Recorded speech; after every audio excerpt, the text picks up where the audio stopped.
నమస్కారం. సిసి న్యూస్కు స్వాగతం. నా పేరు రహీం. ముందుగా హెడ్లైన్స్. లబ్ధిదారులకు సీఎంఆర్ఎఫ్ చెక్కులు పంపిణీ చేసిన ప్రతి పార్టీ ప్రజల సంతోషమే తన సంతోషంగా పనిచేసే ముఖ్యమంత్రి దొరకడం ప్రజల అదృష్టమని వ్యాఖ్య.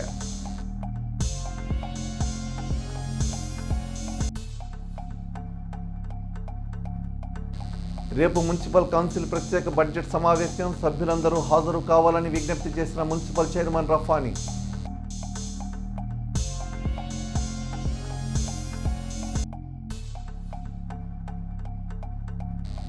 30వ తేదీన సోమవారం జరగవలసిన ప్రజా సమస్యల పరిష్కార వేదిక కార్యక్రమం రద్దు, వెల్లడించిన కలెక్టర్ కార్యాలయం.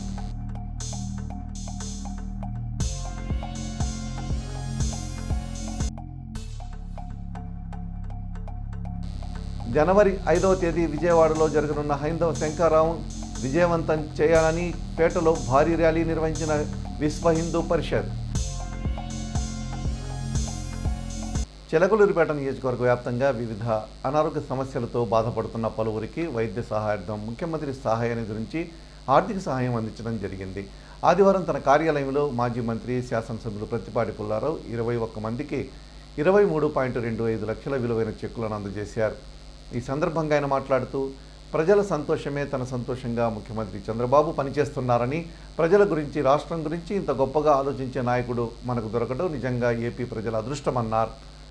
అనారోగ్య సమస్యలతో బాధపడేవారు ఎవరు దిగులు పడాల్సిన పని లేదని, గత ప్రభుత్వంలో మాదిరిగా ఎవరు ప్రాణాలు కాపాడుకోవడం కోసం ఆస్తులు అమ్ముకోవడం, అప్పులు చేయడం వంటివి కూటమి ప్రభుత్వంలో చేయాల్సిన పని లేదన్నారు. ప్రజల వ్యక్తిగత సమస్యలతో పాటు పాలనాపరమైన సమస్యల పరిష్కారానికి చంద్రబాబు ప్రభుత్వం త్వరలోనే కొత్త పరిష్కార వేదిక ఏర్పాటు చేయనుందన్నారు. అందరి చేతిలో ఉండే మొబైల్ ఫోన్లు వాట్సాప్ ఫ్యూచర్ ద్వారానే ప్రజలు తమ సమస్యలను పరిష్కరించుకునేలా వివిధ శాఖలను అనుసంధానం చేస్తూ ప్రభుత్వం త్వరలోనే నూతన విధానాన్ని అమల్లోకి తీసుకురానుందన్నారు. సాంకేతికతను పాలనాపరమైన అంశాలకు జోడించి ఇటు ప్రజలకు మేలు జరగడంతో పాటు అటు రాష్ట్రాభివృద్ధి కూడా పరుగులు పెడుతుందన్నారు. కార్యక్రమంలో Janasena party incharge Thotaraja Ramesh, TDP నాయకులు నెల్లూరు సదాశివరావు, బండారుపల్లి సత్యనారాయణ, జువాజీ మదన్ మోహన్, మద్దుల రవి, జాలది సుబ్బారావు, మురుకొండ మల్లిబాబు తదితరులు ఉన్నారు. మాజీ మంత్రి చిలకలూరిపేట శాసనసభ్యులు ప్రత్తిపాటి పుల్లారావు ఆదివారం ఆయన నివాసంలో సివిఆర్ న్యూస్ పార్టీ సంబంధించిన 2025 క్యాలెండర్ను ఆవిష్కరించారు. ఈ సందర్భంగా ఛానల్ సిబ్బందికి ప్రత్తిపాటి శుభాకాంక్షలు తెలిపారు. కార్యక్రమంలో చిలకలూరిపేట ప్రెస్ క్లబ్ అధ్యక్షులు, CVR news channel reporter Annaladasu Seshagirirao, Uppala Balu తదితరులు ఉన్నారు.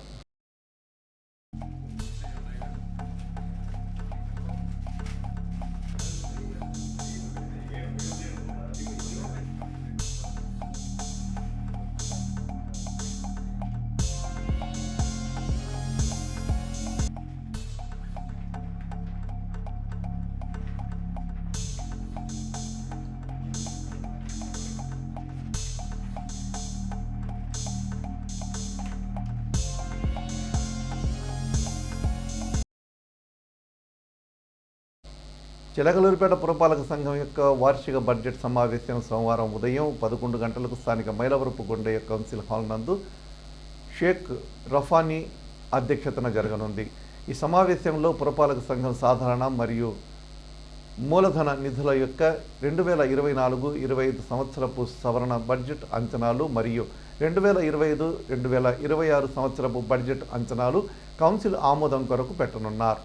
అనంతరం పట్టణంలో మెరుగైన పారిశుధ్యం, మంచినీటి సరఫరా, మోడ్రన్ ఫిష్ మార్కెట్ నిర్మాణం, కూరగాయల మార్కెట్కు స్వాతంత్ర సమర యోధుల కల్లూరి చంద్రమౌళి నామకరణం ఏర్పాటుతో పాటు పట్టణ సుందరీకరణ, పార్కుల అభివృద్ధి, డ్రైన్లు, సిమెంట్ రోడ్లు నిర్మాణం లాంటి 26 అంశాల ఎజెండాను సోమవారం జరిగే ప్రత్యేక బడ్జెట్ సమావేశంలో చర్చించి ఆమోదం తెలపాల్సి ఉంది. ఈ నేపథ్యంలోనే సమావేశానికి కౌన్సిల్ సభ్యులు గైర్హాజరు కాకుండా సభ్యులందరూ హాజరు కావాలని మున్సిపల్ చైర్మన్ షేక్ రఫానీ సభ్యులను కోరారు. భారత కమ్యూనిస్టు పార్టీ సిపిఐ శత జయంతి వార్షికోత్సవాల్లో భాగంగా చిలకలూరిపేట పట్టణంలోని పాటి మీద మారుతినగర్, శ్రీనివాసనగర్, సుబ్బయ్య తోట, భావన ఋషినగర్ సిపిఐ శాఖల ఆధ్వర్యంలో ఎర్ర జెండాలను సీనియర్ నాయకులు వేలూరు రామారావు, నాయుడు శివకుమార్, వేములకొండ వీరస్వాములు ఎగురవేశారు. ఈ సందర్భంగా నాయకులు మాట్లాడుతూ 1925 డిసెంబర్ 26వ తేదీన కాన్పూర్ మహానగరంలో ఆవిర్భవించిన కమ్యూనిస్టు పార్టీ నేటికి 99 సంవత్సరాలు పూర్తి చేసుకుని 100వ సంవత్సరంలోకి అడుగుపెట్టిన శుభ సందర్భంగా దేశవ్యాప్తంగా వార్షికోత్సవ వేడుకలు ఘనంగా నిర్వహిస్తున్నట్లు తెలిపారు. ఈ దేశంలో అణగారిన వర్గాల కోసం నిజమైన ప్రజా పోరాటాలు నిర్వహించింది సిపిఐ మాత్రమేనని వారు అన్నారు. అవినీతి, నిరక్షరాస్యత, వెట్టి చాకిరీ, బానిసత్వం, భూమి కోసం, పేద ప్రజల హక్కుల కోసం తిరుగులేని రాజీ పోరాటాలు నిర్వహించిందని ఎర్రజెండా అని పేర్కొన్నారు. ప్రజల సమస్యల కోసం జరిగిన పోరాటాల్లో అనేక మంది అమరవీరులు నేలకొరిగారని తెలిపారు. కార్యక్రమంలో నియోజకవర్గ పూర్వపు సిపిఐ ఇన్ఛార్జ్ కార్యదర్శి నాగుపల్లి రాము సుబ్బాయమ్మ, సిపిఐ పట్టణ కార్యదర్శి పేలూరు రామారావు, నాయుడు శివకుమార్, మూసబైన వెంకటేశ్వర్లు, తన్నీరు వెంకటేశ్వర్లు, ప్రజానాట్య మండలి వంత నాగేశ్వరరావు తదితరులు ఉన్నారు. ఈ నెల 31వ తేదీ మంగళవారం ముఖ్యమంత్రి నారా చంద్రబాబు నాయుడు పల్నాడు జిల్లా నరసరావుపేట మండలం ఎల్లమంద గ్రామ పర్యటన ఉంది. అందులో భాగంగా ఏర్పాట్ల నిర్వహణ నేపథ్యంలో 30వ తేదీన సోమవారం నాడు జరగవలసిన ప్రజా సమస్యల పరిష్కార వేదిక కార్యక్రమం రద్దు చేయబడినట్లు కలెక్టర్ కార్యాలయం నుంచి ఓ ప్రకటన విడుదలైంది. ప్రజా సమస్యల పరిష్కార వేదికకు వచ్చే ఫిర్యాదుదారులు, జిల్లా ప్రజలు ఈ విషయాన్ని గమనించి సహకరించాలని కోరారు. చిలకలూరిపేట మండలం ఎర్రవల్లి పంచాయతీలో శనివారం గ్రామ రెవెన్యూ సదస్సు నిర్వహించారు. ఈ కార్యక్రమానికి మండల తహసీల్దార్ హుస్సేన్ ముఖ్య అతిథిగా హాజరయ్యారు. సందర్భంగా ఆయన ప్రజల నుంచి స్వయంగా వినతులు స్వీకరించి త్వరలో ఆయా సమస్యలను పరిష్కరిస్తామని హామీ ఇచ్చారు. కార్యక్రమంలో ఆర్ఐ రమీజా, పార్టీ మండల అధ్యక్షుడు జువాజీ మదన్ మోహన్, రెవెన్యూ సిబ్బంది పాల్గొన్నారు. చిలకలూరిపేట పట్టణంలోని వివిధ రంగాల్లో పనిచేస్తున్నటువంటి చేతి వృత్తుల వారికి నైపుణ్యాభివృద్ధి శిక్షణ అందించి సర్టిఫికెట్లు అందజేయనున్నట్లు మున్సిపల్ కమిషనర్ శ్రీహరిబాబు ప్రకటనలో తెలియజేశారు. పట్టణ పేదరిక నిర్మూలన సంస్థ మెప్మా పరిధిలోని పట్టణంలో ఉన్న ప్లంబర్స్, కార్పెంటర్లు, ఎలక్ట్రీషియన్లు, ఏసీ, గీజర్, టీవీ మెకానిక్, బ్యూటీషియన్తో పాటు అన్ని రకాల సేవలు అందించే వారందరికీ నైపుణ్యాభివృద్ధి శిక్షణ సంస్థ ద్వారా సర్టిఫికెట్లు అందించి హోమ్ ట్రయాంగిల్ ప్లాంట్ ఫామ్ ద్వారా జీవనోపాధి కల్పించబడుతుందని తెలిపారు. ఆసక్తి కలిగిన అభ్యర్థులు ఈ నెల 30వ తేదీలోపు పట్టణంలోని మున్సిపల్ కార్యాలయం నందు గల మెప్మా విభాగం నందు హాజరై ration, passport size photo, Aadhaar, bank passbook, PAN card జిరాక్స్తో వివరాలను నమోదు చేయాలని కమిషనర్ కోరారు. జనవరి 5వ తేదీ విజయవాడలో జరిగే హైందవ శంఖారావం విజయవంతం చేసే కార్యక్రమంలో భాగంగా ఆదివారం పట్టణంలోని చౌత్రా సెంటర్లో వేంచేసిన ఆంజనేయ స్వామి దేవస్థానం వద్ద నుండి శంఖారావం కార్యక్రమాన్ని విజయవంతం చేయాలని కోరుతూ విశ్వ హిందూ పరిషత్ ఆధ్వర్యంలో భారీ ర్యాలీ ప్రారంభించారు. ఉదయాన్నే పెద్ద సంఖ్యలో ద్విచక్ర వాహనంతో వచ్చిన కార్యకర్తలు జై శ్రీరామ్ నినాదాలు, హిందూ దేవాలయాలను పరిరక్షకుందాం అనే నినాదాలతో ప్రాంతం మారిమోగిపోయింది. పట్టణ ప్రముఖులు గుడిపల్లి నాగభూషణం శంఖం ఊది కార్యక్రమాన్ని ప్రారంభించారు. సందర్భంగా వెల్లంపల్లి శ్రీరాములు మాట్లాడుతూ జనవరి 5వ తేదీన విజయవాడలో జరిగే హైందవ శంఖారావం కార్యక్రమాన్ని దిగ్విజయం చేయాలని కోరుతూ ఈ ర్యాలీ చేపట్టడం జరిగిందన్నారు.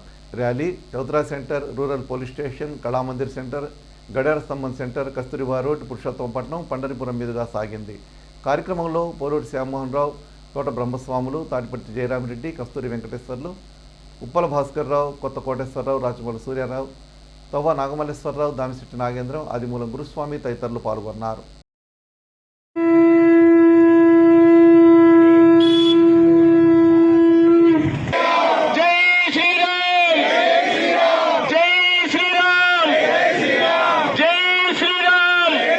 కార్యక్రమం గొప్పగా నిర్వహించుకుంటున్నాము. కావున ప్రతి హిందువు కూడా ఈ కార్యక్రమానికి హాజరయ్యి ఈ కార్యక్రమాన్ని విజయవంతం చేయవలసిందిగా కోరుతున్నాము. మన దేవాలయాలు మన రక్షణ, మన ఆలయాలు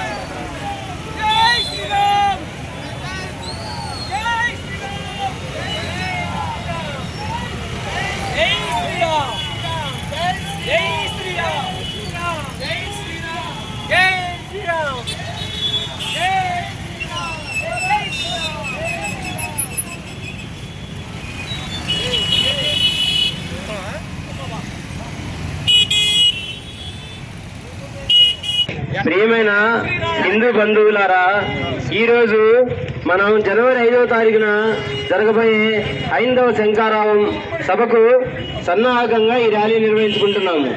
ఈ ర్యాలీలో ముఖ్య ఉద్దేశం పట్టణ ప్రజలందరూ కూడా హైందవ సంఘారం సభ ఒకటి జరుగుతుంది విజయవాడలో అని తెలియజేసుకోవడం ముఖ్యంగా. అంతేకాకుండా ఈ సభ ఎందుకు అనేది చాలా మందికి తెలియదు. ముఖ్యంగా ఈ సభ జరుగుతుంది హిందూ దేవాలయాల స్వయం ప్రతిపత్తి కోసం. హిందూ దేవాలయాల స్వయం ప్రతిపత్తి అంటే మన దేవాలయాలన్నీ కూడా ఎండోమెంట్ డిపార్ట్మెంట్ కింద ఉన్నాయి. ఈ ఎండోమెంట్ డిపార్ట్మెంట్ కింద ఉన్న హిందూ దేవాలయాలకు మరియు హిందూ దేవాలయాల ఆస్తులకు CC న్యూస్ ఇంతటితో సమాప్తం. తిరిగి మరో బులెటిన్లో మళ్ళీ కలుద్దాం. అంతవరకు సెలవు. నమస్కారం.